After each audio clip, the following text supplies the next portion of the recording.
तो प्यारे बच्चों, इस वीडियो में डिस्कस करेंगे क्लास 9th के लिए प्रोवाइड किए गए मैथ के सैम्पल पेपर यानी प्रैक्टिस पेपर को दोनों मीडियम में एक साथ, जो कि फाइनल एग्ज़ाम के लिए है। ये चीज़ ध्यान में रखना, ठीक है।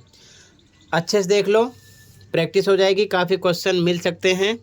ज़्यादा तैयारी के लिए इस वीडियो के कमेंट में लिंक मिलेगी, ओपन करके देख लो। सभी लास्ट 4-5 ईयर के annual paper, mid term paper और साथ में सभी प्रैक्टिस पेपर हर साल के दोनों मीडियम में मिल जाएंगे। सभी असेसमेंट मिल जाएंगे इस सेशन के, देखकर प्रैक्टिस कर लो। काफ़ी क्वेश्चन मिलेंगे, बार बार रिपीट होते हैं। सीधा आ जाओ क्वेश्चन पर।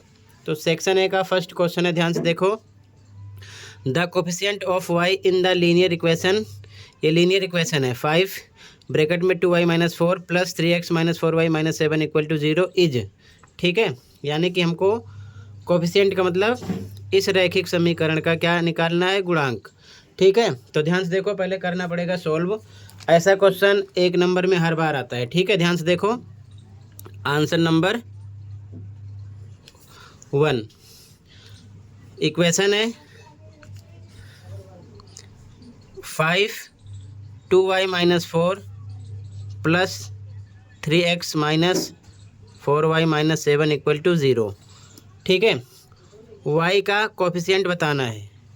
तो ध्यान से देखो, ब्रैकेट खोलो, 5 का 2 से करो 10y हो गया, -5 का 4 से करो 20 प्लस 3x - 4y - 7 = 0। सेम लिखा बाकी का। 10y यहाँ पर 4y माइनस हो जाएगा, प्लस का है, माइनस का है तो आएगा 6y -20 -7 -27, लेकिन x वाली टर्म लिख लेते हैं, प्लस 3x बच रहा है, ये -20 -7 -27 माइनस माइनस प्लस हो जाएगा = 0। यहाँ पर y का कोफिशिएंट बताना है, तो y के साथ जो भी नंबर है, यहाँ पर 6 है तो ये आपका आंसर हो जाएगा। अगर यहाँ पर x का पूछते तो 3 आता, x के साथ 3 है नंबर, ठीक है। ध्यान रखना ये चीज़, ठीक है। तो फर्स्ट में 6 आंसर हो जाएगा, ये चीज़ ध्यान में रखना। यहाँ पर आपका बी ऑप्शन करेक्ट हो जाएगा फर्स्ट में, ठीक है। फर्स्ट में भी ऑप्शन करेक्ट हो जाएगा 6। कहीं पर कोई डाउट होगा तुरंत बताना, ठीक है। अगला क्वेश्चन देखो, द वैल्यू ऑफ √50 इज, ध्यान से देखो, √50 का मान है, आंसर 2 देखो। तो √50 का एलसीएम निकाल लो सबसे पहले, ठीक है। 2 3 5 7 11 13 ... ये नंबर बढ़ता जाता है, इसी से कट करते हैं। इसके बीच में जो नंबर आ रहा है, अगर उससे कट करोगे तो गलत हो जाएगा। तो एलसीएम निकालेंगे 50 का, तो पहले 2 से कट होगा, आएगा 25, ठीक है। फिर 5 से कट होगा, 2 से नहीं कट होगा 25, 3 से नहीं कट होगा, 5 से कट होगा 5 पर, फिर 5 एकम 5, यानी कि लिख सकते हैं इसके फैक्टर को 2 × 5 × 5। पेयर इसका बन रहा है, एक बाहर निकलेगा, एक फिनिश हो जाएगा और रूट में बचेगा 2, तो ये आंसर हो जाएगा, ठीक है। ऐसा ऑप्शन का है आपका 2√5 बी, ठीक है। तो यहाँ पर भी बी करेक्ट हो जाएगा, बी ऑप्शन करेक्ट है सेकंड में, ठीक है। क्वेश्चन थर्ड देखो ध्यान से, the perpendicular distance of the point -4 -3 from the x axis is, यानी कि बिंदु P -4 -3 की x अक्ष से लंबिक दूरी है। ये क्वेश्चन हर बार आ रहा है, ध्यान रखना, ठीक है। ध्यान से समझना। Answer third. पॉइंट कौन सा है? पॉइंट है -4 -3, -4 -3। तो ध्यान समझो, ये होता है x, ये होता है y। अगर x अक्ष यानी x एक्सिस से पूछें आंसर, तो y वाला आंसर होगा। अगर y की बात की है तो x वाला आंसर होगा। लेकिन कभी भी नेगेटिव यानी कि माइनस के साथ आंसर नहीं होता, हमेशा प्लस यानी पॉजिटिव के साथ होता है। तो x एक्सिस से तो वाई वाला आंसर हो जाएगा 3 आएगा। लेकिन ध्यान रखना माइनस में है, इससे कोई मतलब नहीं है, प्लस का हमें लिखना है, हमेशा डिस्टेंस प्लस में आएगी, ठीक है। तो यहाँ पर आंसर 3 हो जाएगा। अगर वाई से पूछते तो आंसर आता प्लस का 4। ये चीज़ ध्यान में रखना, बच्चे यहीं पर कंफ्यूज होते हैं क्योंकि ऑप्शन में माइनस प्लस दोनों के साथ आपको ऑप्शन मिलेंगे। तो यहाँ पर एक्स अक्ष से -3 नहीं +3 आएगा, बी ऑप्शन करेक्ट हो जाएगा, ठीक है। तो यहाँ पर आपका बी ऑप्शन करेक्ट हो जाएगा, प्लस का 3, ठीक है। ये चीज़ ध्यान में रखना, एक्स एक्सिस से +3, अगर वाई से बोलते तो वाई से +4 आता, ध्यान रखना, ठीक है। अगले क्वेश्चन पे आ जाओ। In triangle ABC AB = BC and angle B = 40 degree, then value of angle C is. Hindi में देखो, त्रिभुज ABC में AB = BC और एंगल B = 40 डिग्री है, तो कोण C का मान ज्ञात कीजिए। ध्यान से देखो सॉल्यूशन, आंसर नंबर 4।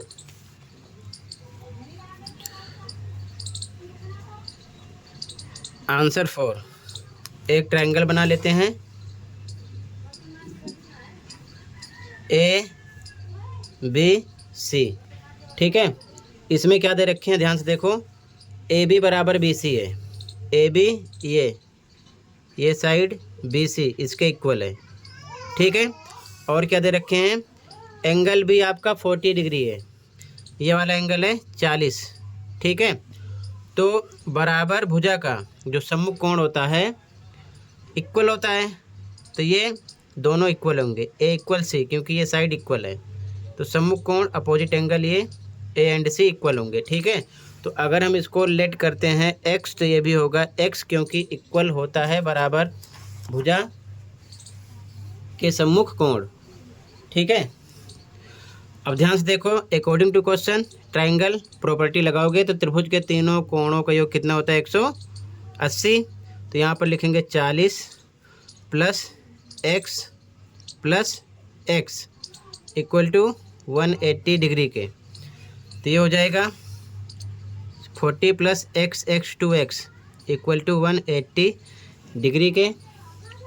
तो 2x = 40 इधर आएगा, माइनस का हो जाएगा, तो 2x = 140 आएगा माइनस करने पर। x = मल्टीप्लाई में 2, तो यहाँ पर आ जाएगा डिवाइड में, डिवाइड करोगे तो आ जाएगा 70, ठीक है।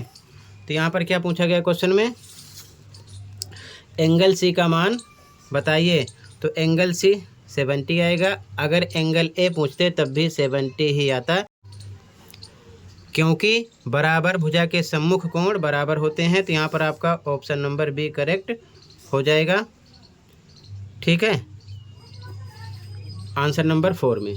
क्लियर है, तो यहाँ पर आएगा 70 डिग्री। ध्यान रखना, इंग्लिश मीडियम में C ऑप्शन है, अलग अलग है, ध्यान रखना, ठीक है। हिंदी में B है, हिंदी में B है, इंग्लिश में C है, नोट कर लेना, ठीक है, ऑप्शन इधर उधर है। अगले क्वेश्चन पे आ जाओ। The triangles made by 2 intersecting lines are shown in figure, ये फिगर है। What additional information is required to prove that triangle TOI congruent triangle SOD। Hindi में देखो क्वेश्चन को, 2 प्रतिच्छेदी रेखाओं द्वारा बनाए गए त्रिभुज को चित्र में दिखाया गया है। त्रिभुज TOI सर्वांशा में त्रिभुज SOD को सिद्ध करने के लिए क्या अतिरिक्त जानकारी की आवश्यकता है। ध्यान से देखो, यहाँ पर एक चीज़ तो यहाँ पर गिवन है, ध्यान समझो डायग्राम में ही, ठीक है। ये गिवन है, इक्वल है OI इक्वल है OD के, यानी OI = OD। क्लियर है। दूसरी चीज़, ये दोनों रेखाएं TSDI एक दूसरे को इंटरसेक्ट कर रही हैं, यानी प्रतिच्छेद कर रही हैं O पर। तो यहाँ पर ये शीर्षाभिमुख कोण बन रहा है, यानी कि वर्टिकली अपोजिट एंगल, तो इसका नाम है TOI, एंगल TOI इक्वल हो जाएगा किसके, DOS के, एंगल DOS के। ठीक है, ये भी यहाँ पर क्लियर है, ये भी यहाँ पर दिया है। ठीक है, और आगे देखो ध्यान से। अब हमें चाहिए क्या, अगर हम साइड एंगल साइड भुजा कोण भुजा प्रॉपर्टी लगाएंगे तो साइड इक्वल है ये इसके दोनों ट्रायंगल में, ये मान लो ट्रायंगल 1 है, ये 2 है, ये साइड इसके इक्वल है। ध्यान से देखो, ये साइड इसके इक्वल है, ये एंगल इसके इक्वल है, तो हमें एक साइड चाहिए क्योंकि एंगल बीच में आना चाहिए। तो अगर ये वाली साइड OT इक्वल हो जाए किसके, OS के, ये वाली साइड इसके इक्वल हो जाए तो ये कॉन्ग्रुएंट प्रूव होगा किस रूल से, साइड एंगल साइड रूल से। तो OT इक्वल होना चाहिए OS के, तो यहाँ पर C कंडीशन लेंगे हम। ठीक है, तो यहाँ पर आपका C करेक्ट हो जाएगा, ध्यान रखना, साइड एंगल साइड रूल से। ठीक है, ये कॉन्ग्रुएंट होगा, ये इसके इक्वल है, ये एंगल इसके इक्वल है, तो ये साइड इसके इक्वल होनी चाहिए। समझ गए, तो यहाँ पर आपका C करेक्ट हो जाएगा।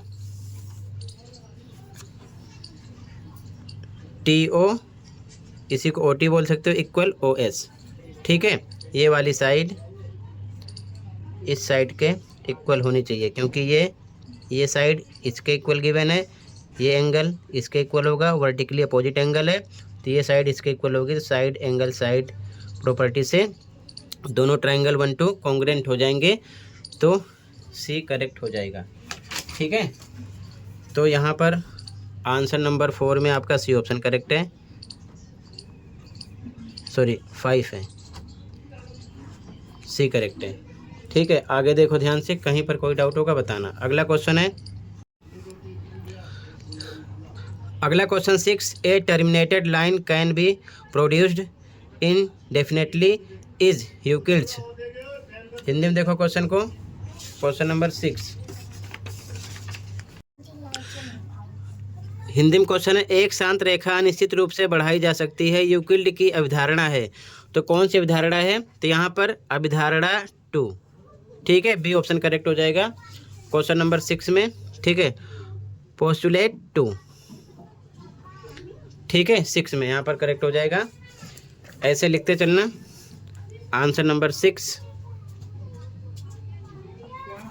ऑप्शन बी करेक्ट है। ठीक है, आगे देखो ध्यान से, अगला क्वेश्चन,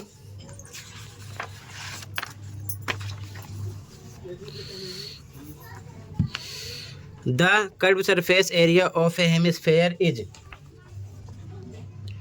एक अर्धगोले का वक्र पृष्ठीय क्षेत्रफल है।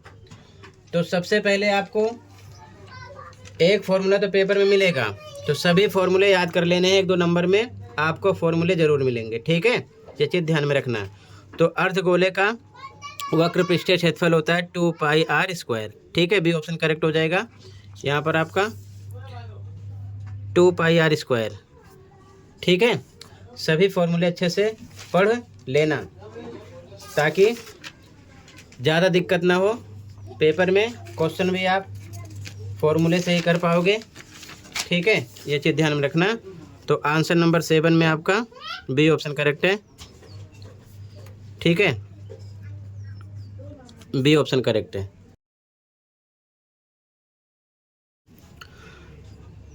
अगला क्वेश्चन देखो, the degree of the polynomial px equal to 4x³ - 3x⁴ + 2x + 1 is. ठीक है, ये भी क्वेश्चन हर बार रिपीट हो रहा है।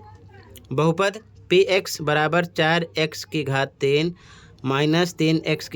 प्लस 2x + 1 की घात है। तो यहाँ पर अगर घात की बात करते हैं डिग्री की, तो बहुपद में सबसे हाईएस्ट पावर आपको देखनी है। यहाँ पर देखो x की पावर कुछ नहीं है तो 1 हाइड है, यहाँ पर x की पावर 4 है, यहाँ पर x की पावर 3 है, तो हाईएस्ट वाला आंसर होगा 4 है। तो यहाँ पर आपका C करेक्ट हो जाएगा, ध्यान रखना। ठीक है, जो सबसे बड़ी घात होगी वही आपका आंसर होगा, तो यहाँ पर 4 है, C करेक्ट हो जाएगा। ठीक है, आंसर नंबर 8 में आपका answer number 8 C option correct. तो आंसर नंबर 8 में C ऑप्शन करेक्ट हो जाएगा। आगे देखो ध्यान से, अगला, 2 कंसेंट्रिक सर्कल्स हैव सेम,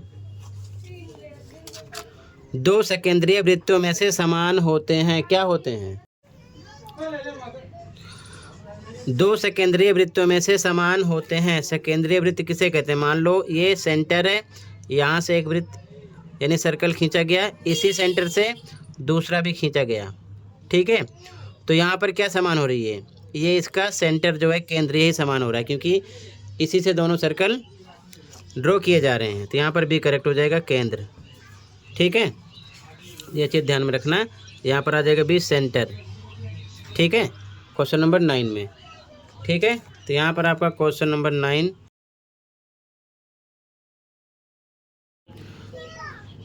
तो 9 में आपका बी ऑप्शन करेक्ट हो जाएगा, ठीक है। आगे देखो ध्यान से, question 10, which of the following is a polynomial in one variable. Hindi में देखो ध्यान से, निम्नलिखित में से कौन सा एक चर वाला बहुपद है? सभी चैप्टर के मोस्ट इम्पोर्टेंट क्वेश्चन की प्रैक्टिस के लिए सभी रिवीजन वर्कशीट और असेसमेंट प्रैक्टिस कर लो, उसी में से हर बार क्वेश्चन आपका 99% बनता है, ठीक है। तो अच्छे से प्रैक्टिस कर लेना, उससे बाहर नहीं होता है। 3-4 साल की सभी worksheet, assessment, mid term paper, annual paper मिल जाएंगे, प्लेलिस्ट देख लो, प्रैक्टिस कर लो। इस सेशन के तो ज़रूर कर लेना, क्योंकि काफ़ी क्वेश्चन बार बार रिपीटेड अपलोड किए गए हैं, ठीक है। तो एक चर वाला बहुपद यानी कि one variable, which of the following is a polynomial in one variable. तो वन वेरिएबल का मतलब होता है A to Z में से केवल एक ही अल्फ़ाबेट होना चाहिए, या तो X या तो Y, कुछ भी दो नहीं होना चाहिए, उसे वन वेरिएबल बोलते हैं, और बहुपद भी हो, ठीक है।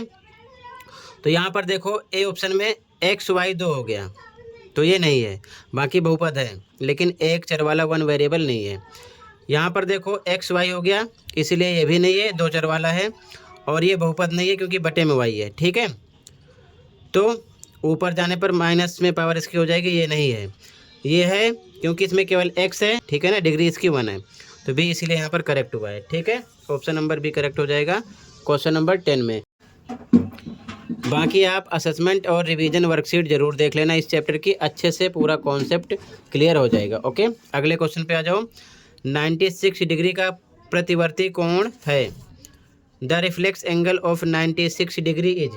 तो आपको करना क्या है, यहाँ पर आपका 10 में भी ऑप्शन करेक्ट हो गया है। आंसर नंबर 11 देखो ध्यान से, इसमें आपको प्रतिवर्ती के लिए 360 में से डायरेक्ट माइनस कर दिया करो, कितना दिया है 96, इसको माइनस कर दो, ठीक है। तो जब 96 माइनस करोगे 360 में से, तो आपको आंसर मिल जाएगा 264 डिग्री, ठीक है। तो यहाँ पर आपका डी ऑप्शन करेक्ट हो जाएगा, ठीक है। आगे अगला क्वेश्चन देखो, question number 12, the value of 9x² + 4y² if 3x + 2y = 12 and xy = 6 is. Question important है, असेसमेंट का क्वेश्चन है चैप्टर 2 का, ठीक है। यदि 3x + 2y = 12 और xy = 6 है, तो 9x² + 4y² का मान है। ध्यान से देखो सॉल्यूशन, तो ध्यान से देखो सॉल्यूशन, आंसर नंबर 12। क्वेश्चन में क्या क्या पता है, 3x + 2y = 12, और क्या पता है xy = 6। निकालना क्या है, 9x² + 4y² = क्वेश्चन मार्क है, ठीक है।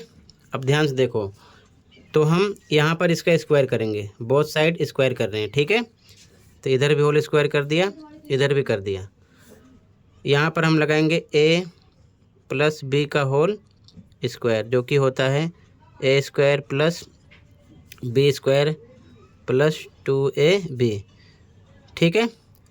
तो a पर आपका है 3x, b पर 2y है, तो यहाँ पर 3x का स्क्वायर करेंगे प्लस b पर 2y का स्क्वायर प्लस 2ab, 2 पे 2 इंटू a पर रखेंगे a की वैल्यू 3x इंटू b पर 2y, ठीक है, इक्वल टू 12 का स्क्वायर करेंगे 12 इंटू 12 डबल टाइम, ठीक।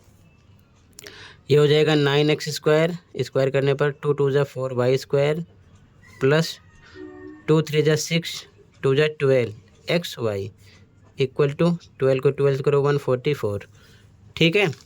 यहाँ पर xy इक्वल टू 6 है, तो यहाँ पर इसकी वैल्यू हम रख सकते हैं, तो ये सेम लिखेंगे प्लस 12, यहाँ पर इंटू का सिंबल है, xy पर रखेंगे कितना 6 इक्वल टू 144 सेम लिखा, 9x square plus 4y square plus 12 6 जा 72 इक्वल टू 144। नंबर को उधर भेजेंगे क्योंकि इसे हमें निकालना है, तो सेम ही आ जाएगा, 9x square plus 4y square equal to 144 minus 72, minus करेंगे तो 9x square plus 4y square equal to मिलेगा 72, और यही हमको निकालना था क्वेश्चन में, ठीक है। ये आ गया। तो यहाँ पर एक क्वेश्चन MCQ क्वेश्चन में है, बट 2 नंबर में भी कर सकते हैं, ठीक है। तो 72 आ जाएगा यहाँ पर आपका, ऑप्शन नंबर 11 में आपका D था, ठीक है, 12 में आ जाएगा D 72, ठीक है। यहाँ पर 11 में D है, 12 में भी D आ जाएगा, ठीक है, 72 डिग्री। अगले क्वेश्चन पे आ जाओ। A proof is required for, Hindi में देखो, निम्नलिखित में से किसको उपपत्ति की आवश्यकता है, तो प्रमेय, ए ऑप्शन करेक्ट हो जाएगा यहाँ पर, ठीक है। और यहाँ पर प्रूफ के लिए थ्योरम, ठीक है, डी करेक्ट होगा, यहाँ पर डी लगाना इंग्लिश में, ठीक है। इंग्लिश में ध्यान रखना, 12 में डी करेक्ट है। आंसर नंबर 13 में हिंदी में ए ऑप्शन करेक्ट है, और इंग्लिश में डी है, ध्यान रखे रहना, ठीक है, इंग्लिश में डी है। अगला क्वेश्चन देखो, the remainder when 4t power 4 plus 5t cube minus 6t square plus 2t minus 1 is divided by t plus 1 is. ऐसा भी क्वेश्चन ज़रूर मिलेगा, 2 नंबर में भी मिल सकता है, 3 में भी मिल सकता है, ध्यान से देखना, ठीक है। इसे t प्लस 1 से हमें विभाजित करना है, फिर जो हमें शेषफल मिलेगा बताना है, ठीक है। आंसर नंबर 14 देखो, आंसर नंबर 14। सबसे पहले t प्लस 1 लिख लिया, इससे डिवाइड करना है, तो इक्वल टू 0 रखेंगे इसको, t इक्वल टू आ जाएगा -1। अब हम यहाँ पर 4t की पावर 4 प्लस 5t की power 3 minus 6t square plus 2t minus 1 लिख लिए। जहाँ जहाँ t है -1 रख देंगे, ठीक है। तो 4 पे 4, t पर -1 की पावर 4 प्लस 5t पर -1 पावर 3 माइनस 6t पर -1 स्क्वायर प्लस 2t पर -1 लिख दिया, ठीक है। जहाँ जहाँ t है वहाँ पर हमने क्या रख दिया, -1। इसको 4 बार तोड़ेंगे तो 4 प्लस का 1 आएगा, ठीक है, 4 बार तोड़ोगे तो। इसी प्रकार इधर 5, इसको 3 बार तोड़ोगे एक को तो -1 आएगा, ठीक है। -6 एक को 2 बार तोड़ोगे तो प्लस का 1 आएगा, ठीक है। ये प्लस माइनस माइनस तो माइनस हो जाएगा, 2 एकम 2 -1। आगे सॉल्व करेंगे तो यहाँ 4, ये -5 हो जाएगा, 5 1 जा 5 -6 1 जा 6 -2 + 1, ठीक है। अब माइनस वाला एक साथ प्लस करो, 2 1 3 6 3 9 में 5 मिला दो 14, तो यहाँ लिख दिया 4 - 14 माइनस करोगे तो आ जाएगा आपका माइनस में 10। ठीक है, ये आंसर हो जाएगा। क्लियर है। यहाँ पर भी देख लो, जैसे इसको आप -1 को 4 बार प्लस मल्टीप्लाई करोगे, -1 इंटू -1 इंटू -1 इंटू -1। ठीक है, इस प्रकार। तो ये प्लस का हो जाएगा, 1 तो आएगा लेकिन minus minus plus, plus minus minus, minus plus plus में आएगा। इसी प्रकार 3 टाइम करोगे, मान लो ये नहीं है तो 1 तो आएगा लेकिन minus minus plus minus minus में आएगा। तो सेम वही यहाँ पर मेंशन किया गया। ठीक है, तो यहाँ पर आपका 14 में -10, बी ऑप्शन करेक्ट हो जाएगा। ठीक है, ऑप्शन बी करेक्ट है 14 में। ठीक है, -10। आगे देखो ध्यान से, क्वेश्चन नंबर 15 देखो ध्यान से। In figure A B and C D are two equal chords. A B C D ये दोनों इक्वल हैं of a circle with centre O. ठीक है, O P and O Q are perpendiculars. O P ये और ये perpendicular है on chords A B and C D respectively if angle P ओ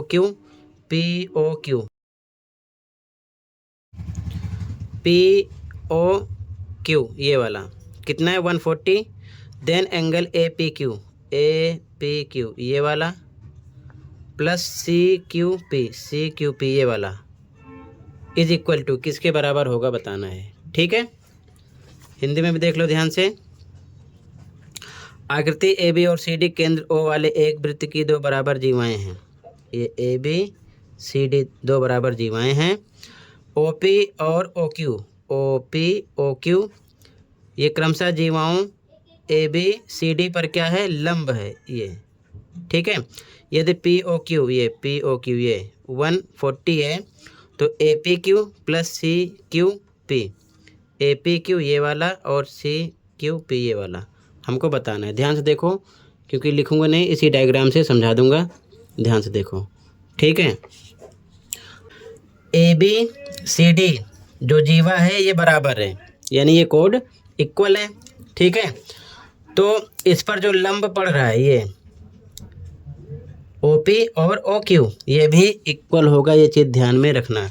ठीक है, यहाँ पर समझो ये 2 जीवा है। ठीक है, इक्वल है। यहाँ पर ये जो इस पे लंब है ये भी इक्वल होगा और ये बन क्या रहा है, ट्रायंगल।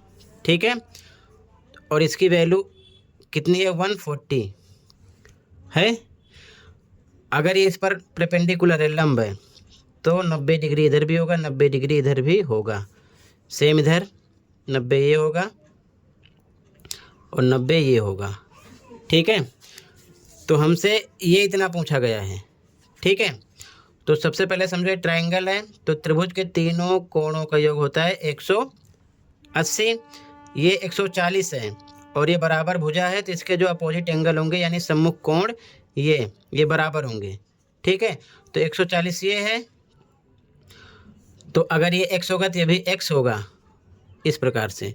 ठीक है, इक्वल होगा 180 के, तो x हो गया 2x बराबर 180। 140 इधर आएगा, किसका हो जाएगा, माइनस का।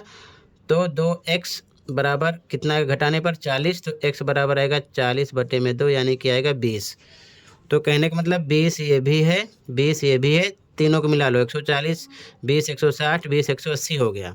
ठीक है, अब समझो ध्यान से, तो ये हमारा आ गया 20 ये आ गया, 20 ये आ गया। ठीक है, हमसे ये इतना पूछे हैं। ठीक है, ये अब समझो ध्यान से, ये यहाँ से यहाँ तक 90 है, ये भी 90 है, तो ये 20 है, ये 20 है, इतना 20 20 90 में से दोनों में से घटाएंगे तो 70 ये बच रहा है, 70 ये बच रहा है ना। समझो ध्यान से, ये 20 आ गया पूरा, यहाँ से लेके यहाँ तक कितना है, 90 है, तो 90 में से 20 कम करो तो इतना आ जाएगा, कितना आ गया, 70। ये पूरा यहाँ से यहाँ तक 90 है लंब की वजह से। ठीक है, जो परपेंडिकुलर है, तो जब ये 90 है तो 20 इतना कम कर देंगे तो इतना आ जाएगा 70, और हमको दोनों का प्लस बताना है। ठीक है, तो 70 + 70 140 आ जाएगा। ठीक है, दोनों को जोड़कर बता देंगे, तो यहाँ पर इन दोनों को मिलाकर आएगा 140। ठीक है, तो यहाँ पर आपका सी ऑप्शन करेक्ट हो जाएगा। यहाँ पर POQ, यहाँ पर पूछे APQ ये इतना और CQP ये इतना, तो 20 ये निकल गया, 20 ये निकल गया, 90 में से 20 कम हुआ 70 और ये भी कम हुआ 70 मिला देंगे तो आ जाएगा 140। सी ऑप्शन करेक्ट हो जाएगा। क्लियर है? कहीं पर कोई डाउट होगा बताना। ठीक है, तो यहाँ पर आपका सी ऑप्शन हो जाएगा 140। ठीक है, 140 डिग्री। अगले क्वेश्चन पे आ जाऊँ। अगला क्वेश्चन है the value of x in 2x + 5 = 13 is.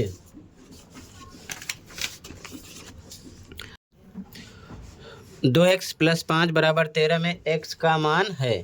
ठीक है, तो यहाँ पर आपका ध्यान से देख लो, आंसर नंबर 15।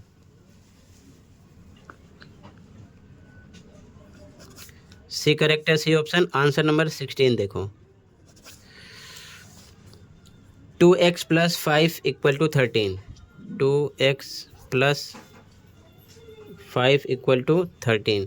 नंबर इधर आएगा तो 2x = 13 + 5 माइनस का हो जाएगा, नंबर में निशान बदल जाएगा, ये आ जाएगा 8। तो x = 8/2 मल्टीप्लाई में डिवाइड में आ जाएगा, डिवाइड करोगे तो आएगा 4। ठीक है, तो यहाँ पर आपका सी करेक्ट हो जाएगा, 16 में भी 4 आएगा, तो यहाँ पर 4 सी ऑप्शन हो जाएगा दोनों में। ठीक है, ऑप्शन सी करेक्ट हो जाएगा क्वेश्चन नंबर 16 में।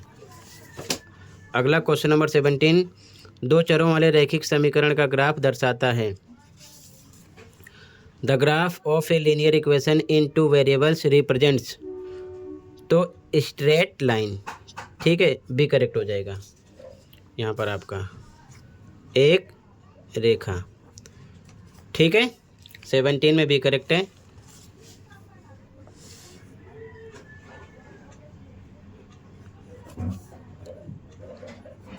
बी ऑप्शन करेक्ट है।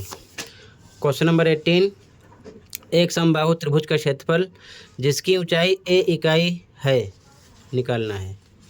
ठीक है, the area of an equilateral triangle having altitude a unit is. ध्यान से देखो सॉल्यूशन। अब ध्यान से देखो आंसर नंबर 18। ठीक है, मान लो ये एक ट्राइंगल है, इक्विलेटरल है। ठीक है, अब इस पर एक अल्टीट्यूड है, ये ए गिवन है। ठीक है, हमें एरिया निकालना है और हमें ये पता है कि इक्विलेटरल ट्राइंगल में यानी समबाहु त्रिभुज में सारी साइड क्या होती है, बराबर होती है। ठीक है, अगर ये ए है, ये बी है, ये सी है, तो A B B C A C, A B B C A C तीनों आपस में क्या होंगे, इक्वल होंगे। ठीक है, ये चीज़ ध्यान में रखना। लेकिन पता किसी का नहीं है तो बिना साइड के हम क्षेत्रफल नहीं निकाल सकते हैं। ठीक है, तो ये अगर ऊंचाई इसकी ए है तो मान लेते हैं यहाँ से यहाँ तक हम कि साइड एस है, यहाँ से यहाँ तक। ठीक है, ध्यान रखना। तो ये हो गया आधार, इस ट्रायंगल में देखो आधार हो गया, ये हो गया लंब यानी ऊंचाई, और ये हो गया कर्ण यानी कि एच। ठीक है, ये कर्ण है और ये क्या है, लंब यानी कि एच, परपेंडिकुलर आधार यानी बेस। ठीक है, तो हम ये साइड निकाल रहे हैं। ठीक है, सबसे पहले क्योंकि पता नहीं है तो हम पाइथागोरस थ्योरम लगाएंगे या फिर डायरेक्ट लिख दो, कर्ण का स्क्वायर इक्वल टू होता है लंब का स्क्वायर प्लस आधार के स्क्वायर के। कर्ण की जगह इंग्लिश में लिख लो एच का स्क्वायर इक्वल टू लंब पी का स्क्वायर प्लस आधार बी के स्क्वायर के, वैल्यू रखेंगे। अब यहाँ पर एक चीज़ और आपको ध्यान में रखना है, जब ये रेखा BC पर लंब है तो इसको दो बराबर भागों में बांटेगी। अगर ये इतना S है तो ये भी S हो जाएगा। ठीक है, यहाँ पर ठीक, ये मान लो O है तो ये भी S हो गया। अब समझो ध्यान से, टोटल अगर बी से सी तक की बात करोगे, बी से लेकर सी तक, बी से सी तक, यहाँ से यहाँ तक, तो एस एस 2s हो गया, क्योंकि हमें बी सी से मतलब है। तो सारी साइड इक्वल होती है, तो इसी हिसाब से ए भी है, ये भी कितना होगा 2s होगा। ठीक है, तो ये कर्ण है, यहाँ पर हम रखेंगे 2s का स्क्वायर इक्वल टू परपेंडिकुलर कितना है ए, यहाँ पर ए दे रखे हैं, ए का स्क्वायर प्लस बेस यहाँ से यहाँ तक कितना है एस है। ठीक है, एस का स्क्वायर कर दिया। ठीक है, अब समझो ये हो जाएगा 4s square equal to A square plus S square. S square इधर भेज देंगे तो माइनस का हो जाएगा 4s स्क्वायर माइनस ये आएगा प्लस का 1s square equal to A square के माइनस करेंगे तो 3s स्क्वायर बचेगा। 4s स्क्वायर में से ये 1s स्क्वायर है, माइनस होगा तो 3s स्क्वायर बचेगा इक्वल टू ए स्क्वायर के। ये चीज़ ध्यान में रखना। ठीक है, हमको साइड निकालना है। ठीक है, क्या निकालना है साइड, तो एस स्क्वायर इधर हम रोकेंगे तो ए स्क्वायर बटे में क्या आ जाएगा 3। ठीक है, अब समझो ध्यान से, स्क्वायर इधर से हटाएंगे तो साइड यानी एस इक्वल टू रूट लग जाएगा ए स्क्वायर बटे में 3, ऊपर ए स्क्वायर है, ए इंटू ए अपॉन में 3 इस प्रकार लिख सकते हैं। तो इसमें से ए बाहर निकलेगा और रूट केवल 3 पे रहेगा, क्योंकि पेयर में से ए निकल चुका है। तो साइड आ गई ए अपॉन में रूट 3। अब देखो यहाँ से यहाँ तक बी से लेके ओ तक साइड हमारी एस जो है निकली है ए अपॉन में रूट 3, लेकिन हमको चाहिए बी से लेके सी तक, तो यहाँ से यहाँ तक एस इतना प्लस एस इतना जुड़ेगा तो 2s हुआ है। तो अगर हम इसकी वैल्यू निकालेंगे साइड की बी सी की, तो बी सी बराबर 2s है ना। ठीक है, तो यहाँ पर a अपॉन में रूट 3 को किससे मल्टीप्लाई करेंगे 2 से। ठीक है, क्योंकि 2 साइड है ना यहाँ पर, तो ऐसे भी लिख सकते हो या फिर, ठीक है ना, समझ में आए तो 2s साइड थी, 2 पे 2, s पर s की वैल्यू a अपॉन में रूट 3। ठीक, अभी आ जाएगा 2a अपॉन में रूट 3, ये साइड आ गई। ठीक है, तो यही साइड तीनों की होगी, ये भी होगी, ये भी होगी और बी से लेकर सी तक भी होगी। हमको निकालना है एरिया। ठीक है, तो एरिया निकालेंगे यानी कि क्षेत्रफल।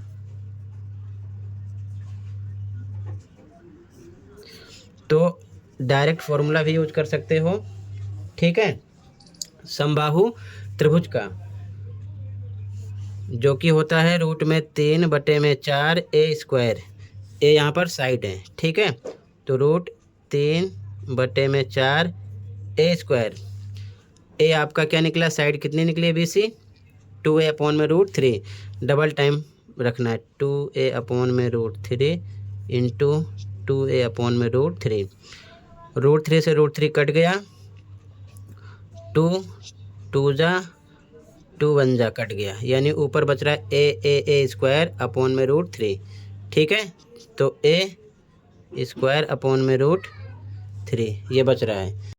तो देखो ऐसा ऑप्शन यहाँ पर है, तो ऐसा ऑप्शन नहीं है। ठीक है, तो टेंशन नहीं लेना है। अब हर का परमीयकरण करो, रूट 3 नीचे है तो रूट 3 से ऊपर, रूट 3 से नीचे मल्टीप्लाई होगा तो ऊपर आएगा रूट 3 ए स्क्वायर अपॉन में पेयर बन जाएगा 3 निकलेगा। ठीक है, इस प्रकार से पेयर बनेगा तो 3 निकलेगा।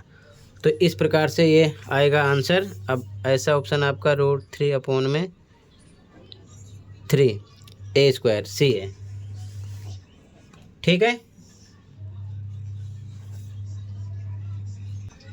तो यहाँ सी ऑप्शन करेक्ट हो जाएगा। ठीक है, क्वेश्चन नंबर 18 में बस आपको सबसे पहले साइड निकालना है, साइड निकल जाएगी, डायरेक्ट समबाहु त्रिभुज वाला फॉर्मूला रख देना, ऑप्शन सी मिल जाएगा। ठीक है, ये चीज़ ध्यान में रखना। तो यहाँ पर आपका सी ऑप्शन करेक्ट हो जाएगा क्वेश्चन नंबर 18 में। अगला क्वेश्चन देख लो बच्चों, असर्शन रीजन वाला है, क्वेश्चन नंबर 19 एंड 20। अभिकथन समीकरण 2x + 3y = 5 का एक अद्वितीय हल है, यानी असर्शन कह रहा है 19 में कि the equation 2x + 3y = 5 has a unique solution. तो बच्चों ये यूनिक सॉल्यूशन जो बता रहा है ऐसा नहीं है, क्योंकि हम एक्स वाई की वैल्यू अलग अलग रख कर अलग अलग निकाल सकते हैं, बहुत सारी निकल जाएगी, तो अद्वितीय हल नहीं है। ठीक है, तो यहाँ पर ये आपका फॉल्स है, यानी रॉन्ग है। जब ये फॉल्स है तो अगला स्टेटमेंट देखना कोई मतलब नहीं है, क्योंकि ऐसा एक ही ऑप्शन है, असर्शन ए इज़ फॉल्स, केवल डी में आता है, तो डी हो गया करेक्ट यहाँ पर। ठीक है, आगे आपको चेक करने का कोई मतलब नहीं है।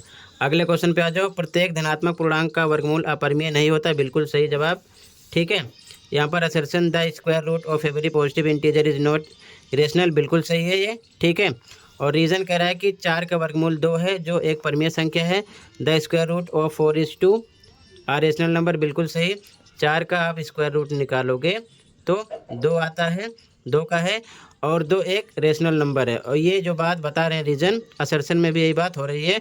तो ए और आर दोनों सही है, और आर ए की व्याख्या है, तो ऐसी कंडीशन में ए लगाएंगे। यहाँ पर ए हो जाएगा 20 में। ठीक है, कौन सा ऑप्शन हो जाएगा? ए। कारण अवकथन की सही व्याख्या है, ए लगा देंगे। ठीक है, सेक्शन ए कंप्लीट कर दिया। अब सेक्शन बी अगली वीडियो में प्रोवाइड करूँगा, तब तक प्रैक्टिस कीजिए, प्लेलिस्ट मैथ की देख लीजिए। मिलते हैं अगली वीडियो में। कहीं पर कोई डाउट है कमेंट कर सकते हो। Thank you for watching and take care. Okay.